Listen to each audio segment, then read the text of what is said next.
Praise the lord. ದೇವರ ಆಶೀರ್ವಾದವು ನಮ್ಮ ಮೇಲೆ ಇರಲಿ.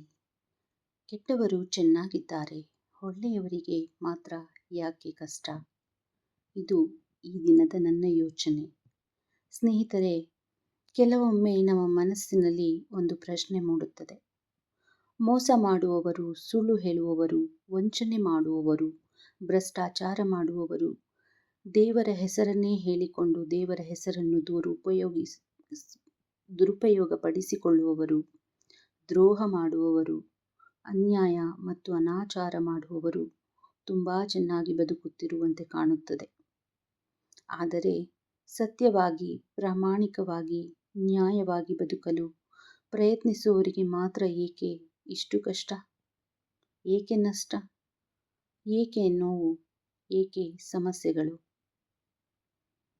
ಇದು ದೇವರು ಕೆಟ್ಟವರನ್ನು ಆಶೀರ್ವದಿಸುತ್ತಿದ್ದಾನೆ ಎಂದರ್ಥವಲ್ಲ. ನಾವು ನೋಡುತ್ತಿರುವುದು ಅವರ ಜೀವನದ ಹೊರಗಿನ ಭಾಗ ಮಾತ್ರ. ಅವರ ಹೃದಯದ ಸ್ಥಿತಿ, ಅವರ ಮನಸ್ಸಿನ ಶಾಂತಿ, ಅವರ ಕರ್ಮಗಳ ಪರಿಣಾಮ ಇವೆಲ್ಲ ನಮಗೆ ಕಾಣುವುದೇ ಇಲ್ಲ. ದೇವರು ತಡ ಮಾಡಬಹುದು, ಆದರೆ ಅನ್ಯಾಯವನ್ನು ಶಾಶ್ವತವಾಗಿ ಬಿಡುವುದಿಲ್ಲ. ಸತ್ಯದ ದಾರಿಯಲ್ಲಿ ನಡೆಯುವಾಗ ಕೆಲವೊಮ್ಮೆ ನಾವು ಒಂಟಿಯಾಗಬಹುದು. ನಮ್ಮನ್ನು ತಪ್ಪಾಗಿ ಅರ್ಥ ಮಾಡಿಕೊಳ್ಳುವವರೂ ನಮ್ಮ ಜೊತೆ ಇರಬಹುದು. ನಮಗೆ ನೋವು ಕೊಡುವವರೂ ಸಹ ನಮ್ಮ ಜೊತೆ ಇರಬಹುದು. ನಮ್ಮ ಒಳ್ಳೆಯತನವನ್ನೇ ಕೆಲವರು ದುರುಪಯೋಗಿಸಿಕೊಂಡು ನಮ್ಮನ್ನು ಕೆಟ್ಟದು ಮಾಡಿ ನಮ್ಮನ್ನು ನೋಯಿಸಿ ಖುಷಿಪಡುವಂಥವರು ಕೂಡ ನಮ್ಮ ಜೊತೆ ಇರಬಹುದು.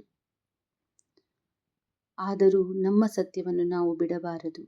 ಯಾಕೆಂದರೆ ತಾತ್ಕಾಲಿಕವಾಗಿ ಸೋತಂತೆ ನಾವು ಕಾಣುವುದಾದರೂ ನಿಜವಾಗಿಯೂ ಸೋಲುವುದು ನಮ್ಮ ಒಂದು ಜೀವನದ ದಾರಿಯಾಗಿರುವುದಿಲ್ಲ. ದೇವರು ನಮ್ಮ ಕಣ್ಣೀರನ್ನು ನೋಡುತ್ತಾನೆ, ನಮ್ಮ ನೋವನ್ನು ತಿಳಿದಿದ್ದಾನೆ. ನಾವು ಮೌನವಾಗಿ ಸಹಿಸಿಕೊಂಡ ಕ್ಷಣಗಳನ್ನು ಆತನು ತಿಳಿದಿದ್ದಾನೆ. ಆದ್ದರಿಂದ ಇತರರು ಮೋಸ ಮಾಡುತ್ತಿದ್ದಾರೆ ಎಂದು ನಾವು ಕೂಡ ಮೋಸದ ದಾರಿಯನ್ನು ಹಿಡಿಯಬಾರದು. ಒಂದು ಪಕ್ಷ ಗಂಡ ತನ್ನ ಹೆಂಡತಿಗೆ ಮೋಸ ಮಾಡುತ್ತಿದ್ದಾನೆಂದರೆ ನಾವು ಗಂಡನ ಹಾದಿಯಂತೆ ಅವರ ಮೋಸದ ದಾರಿಯಲ್ಲಿ ನಡೆಯಬಾರದು. ಆದಷ್ಟು ನಾವು ದೇವರಿಗೆ ಒಪ್ಪಿಸಿಕೊಡುತ್ತಾ ಪ್ರಾರ್ಥನೆಯನ್ನು ಮಾಡಿಕೊಳ್ಳುತ್ತಾ ಬದುಕಬೇಕು. ಇತರರು ಸುಳ್ಳು ಹೇಳುತ್ತಿದ್ದಾರೆ, ತನ್ನ ಗಂಡನೇ ತನ್ನ ಹೆಂಡತಿಗೆ ಸುಳ್ಳು ಹೇಳುತ್ತಿದ್ದಾನೆ, ಮೋಸ ಮಾಡುತ್ತಿದ್ದಾನೆ, ನೋವು ಕೊಡುತ್ತಿದ್ದಾನೆ ಎಂದು ನಮಗೆ ನಾವೇ ನಮ್ಮ ಸತ್ಯವನ್ನು ಬಿಟ್ಟು ಅವನ ಹಾದಿಯಲ್ಲಿ ನಡೆಯುವುದಾದರೆ ನಾವು ದೇವರಿಗೆ ಮೋಸ ಮಾಡಿದಂತೆ. ಇತರರು ಅನ್ಯಾಯ ಮಾಡುತ್ತಿದ್ದಾರೆ ಎಂದು ನಾವು ನ್ಯಾಯವನ್ನು ಯಾವತ್ತಿಗೂ ಬಿಟ್ಟುಕೊಡಬಾರದು. ನಿಮ್ಮ ನ್ಯಾಯ, ಸತ್ಯತೆ ನಿಮ್ಮನ್ನು ಕಾಪಾಡುತ್ತದೆ. ದೇವರ ಕೈಯಲ್ಲಿ ನಮ್ಮ ಜೀವನವನ್ನು ಇಟ್ಟುಕೊಂಡು ಸತ್ಯದ ದಾರಿಯಲ್ಲಿ ಮುಂದುವರಿಯೋಣ. ಇಂದು ಕಷ್ಟ ಇರಬಹುದು, ಆದರೆ ದೇವರ ಮುಂದೆ ಶುದ್ಧವಾದ ಹೃದಯದಿಂದ ನಿಲ್ಲುವ ಶಾಂತಿ ಬಹಳ ದೊಡ್ಡದಾದಂತಹ ಆಶೀರ್ವಾದವಾಗಿರುತ್ತದೆ. ಕೆಟ್ಟದ್ದನ್ನು ನೋಡಿ ನಮ್ಮ ಸತ್ಯವನ್ನು ಬದಲಿಸಿಕೊಳ್ಳುವುದರ ಬದಲಾಗಿ ದೇವರನ್ನು ನೋಡಿ, ಓ ದೇವರೇ, ನಿನ್ನ ಹೃದಯದಂತೆ ನನ್ನ ಹೃದಯವನ್ನು ಮಾಡು ಸ್ವಾಮಿ, ನನ್ನನ್ನು ನೋವುಪಡಿಸುವವರ ಪಾಪಗಳನ್ನು ಕ್ಷಮಿಸು, ಅವರನ್ನು ನನ್ನ ಚಿತ್ತದ ಪರವಾಗಿ ನಡೆಯುವಂತೆ ಮಾಡು. ನನ್ನ ಚಿತ್ತವಲ್ಲ ದೇವ, ನಿಮ್ಮ ಚಿತ್ತವೇ ನಡೆಯಲಿ.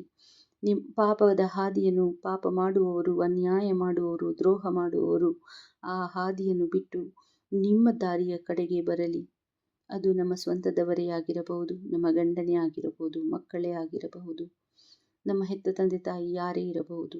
ದೇವರ ದೃಷ್ಟಿಯಲ್ಲಿ ಮೋಸ, ದ್ರೋಹ ಮಾಡುವವರ ಪಾಪಗಳನ್ನು ದೇವರು ಕ್ಷಮಿಸಿ ಅವರಿಗೆ ಒಳ್ಳೆಯ ಜೀವಿತವನ್ನು ಕೊಡಲು ಕಾಯುತ್ತಿದ್ದಾರೆ.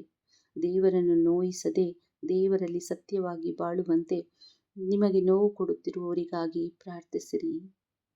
ದೇವರು ಸತ್ಯವಾಗಿ ನಡೆಯುವ ಪ್ರತಿಯೊಬ್ಬರಿಗೂ ಬಲ, ಶಾಂತಿ, ಸಮಾಧಾನ, ಪ್ರೀತಿ ಕೊಟ್ಟು ನಡೆಸುವ ದೇವರಾಗಿದ್ದಾನೆ.